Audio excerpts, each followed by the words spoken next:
Hi everyone, কেমন আছো সবাই? আশা করি ভালো আছো, আমিও ভালো আছি। তো সকালবেলা ফুল তুলতে চলে এসেছি। তো ফুলটা দিদিমাই তুলছিল, তো তারপরে আমি তুলতে আসলাম, কারণ দিদিমা দোকানে বসেছে এখন।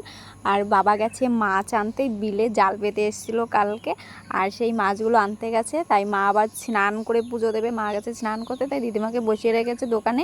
আর আমি এইদিকে ফুলগুলো তুলে নিচ্ছি। আমি অন্য কাজ করছিলাম, তা ভাবলাম দিদিমা যখন ফুলগুলো তুলছি তখন আমি ফুলগুলো তুলেই দিই, কারণ আমার অন্য কাজগুলো কমপ্লিট হয়ে গেছিলো। তারপরে আমি ফুলগুলো তুলতে আসলাম। তো ফুলগুলো তুলে তারপরে দিদিমাকে আবার একটু চা বানিয়ে দেবো। বাবা কখন আসবে তার তো ঠিক নেই, তার জন্য আবার একটু চা বসাতে হবে। তাই ভাবলাম আমার কাজগুলো, হাতের কাজগুলো শেষ করি, তারপরে গিয়ে চাটা বানাবো। আর তাহলে বাবাও এসে খেতে পারবে পরে। তো এই দেখো বাবা চলে এসছে মাছ নিয়ে, আর এই কটাই পেয়েছে মাছ। আর কি বলতো, গরমে জল গরম হয়ে যায়, তো তার জন্য মাছগুলো না পচে যায়। আর যেগুলো ভালো ছিল সেইগুলোই নিয়ে এসছে। আর এই যে কমলি শাক নিয়ে এসছে, তাহলে বুঝেছো আমি কেন বলেছিলাম গ্রামে থাকার মজাটাই অন্যরকম। দেখো মাছ নিয়ে এসছে বিল থেকে, আবার কমলি শাকও তুলে নিয়ে এসছে। আর কদিন পরে শাপলাও পাওয়া যাবে। এখনও শাপলাগুলো ছোটো ছোটো, তার জন্য শাপলাগুলো আনতে পারিনি। আর এইখানে আমার ছেলে সকালবেলা উঠেই বই নিয়ে বসেছে। তারপরে আমরা চলে এসেছি পুজো দিতে। আর আমি তোমাদের আগের দিন বলেছিলাম যে আমি সোমবারে পুজো দিতে পারিনি, তাই মঙ্গলবারে এসেছি পুজো দিতে। আর মঙ্গলবারে একটু ভিড়টা কম থাকবে মনে হয়, কারণ শনিবারে ভিড়টা বেশি পড়ে। তো দেখো এই যে আমাদের এইখানে মেলা শুরু হয়ে গেছে। এই মেলাটা পুরো 1 মাস থাকে এইখানে, আর শনি মঙ্গলবার হচ্ছে বেশি হয়। তো এইখানে আমি পুজো দিতে এসেছি, আর এইখানের থেকে আমি একটা ভাড়া কিনে নেব, মানে ভাড় কী বলো এটাকে, ভাড় কিনে নেব একটা, মানে দুধ কলা দেওয়ার জন্য যে মাটির যেটা হয় সেটা, আমার মনে নেই ওটাকে কি বলে। তো সরা বলে ওইটাকে। সেই সরাটাই কিনে নেব, কারণ আমি বাইরে থেকে সরাটা আনিনি। তারপরে এখানে দিদিমাও বললো যে দিদিমাও কিনবে, কারণ দিদিমাও দুধ কলা দেবে ওনার ছেলেদের জন্য।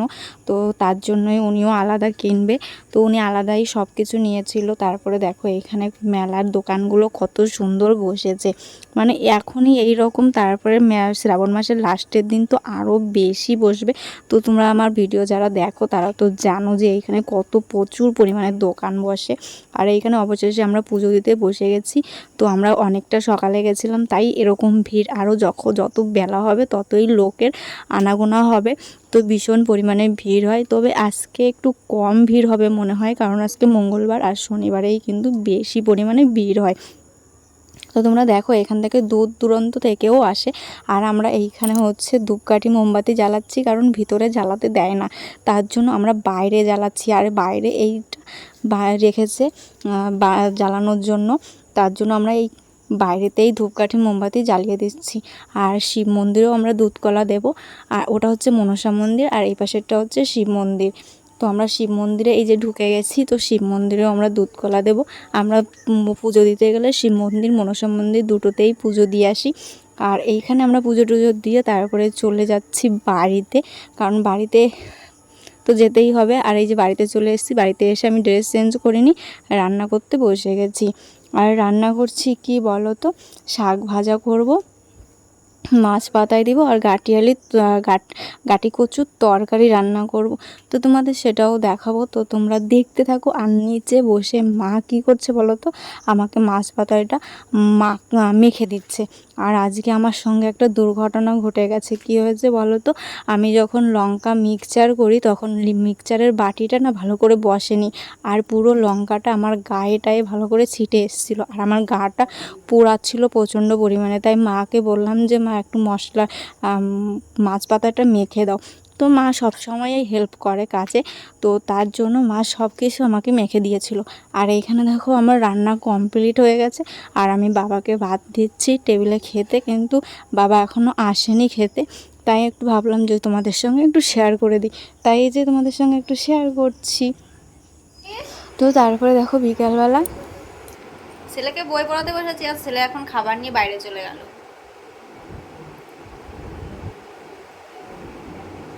তো আমি আজকে পুজো দিতে গেছিলাম, আর পুজো দিয়ে দেখো আমি শাড়িটাও চেঞ্জ করে নিই। ভাবলাম যে শাড়িটা পরা থাক, দুটো রিল বানানো যাবে। তাই ভীষণ গরম লাগছে, এত পরিমাণে গরম পড়েছে ভাই। যারা শাড়ি পরে তারা কীভাবে থাকে সারাদিন, আমি শুধু তাই ভাবছি যে তারা কত গরম লাগে তাদের। আমার তো ভীষণ গরম লাগছে, মনে হচ্ছে যে শাড়িটা খুলে নাইটটা পরিয়ে নিই। তো এখনই চেঞ্জ করে নেবো, কারণ ভীষণ গরম লাগছে, আর ধৈর্যে কুলাচ্ছে না। দুটো রিল বানিয়ে তারপরে চেঞ্জ করে নেব। তো চলো পরে আবার তোমাদের সঙ্গে কথা বলছি। আর এই দেখো গাছ থেকে আমি কতগুলো ভেন্ডি তুলে নিয়ে এসেছি, আর ভেন্ডিগুলো এখন আমি ফ্রিজের মধ্যে ঢুকিয়ে রাখবো, কারণ যে গরম পড়েছে বাইরে রাখলেই না সেইগুলো নরম হয়ে যাচ্ছে আর নষ্ট হয়ে যাচ্ছে। তার জন্য ভাবলাম চলো ফ্রিজের মধ্যে ঢুকিয়ে রাখি, আর তার জন্য আমি প্যাকেটের মধ্যে সব ভেন্ডিগুলো ঢুকিয়ে নিচ্ছি। তো আমাদের বাড়িতে তো অনেক সবজি আছে যেগুলো দিয়ে আমাদের চলে যায়। তো তারপরে আবার বাবা মাছ ধরে আনছে বিল থেকে, জ্যান্ত জ্যান্ত মাছ, খেতে তো ভীষণই মজা। তো চলো, আর ভিডিওটা বড় করছি না। ভিডিওটা যদি ভালো লাগে like comment share and subscribe করে দিও। যারা ফেসবুক থেকে দেখছো তারা ফলো করে নিও, আর নেক্সট ভিডিওর জন্য অপেক্ষা করো। তত সময় সবাই ভালো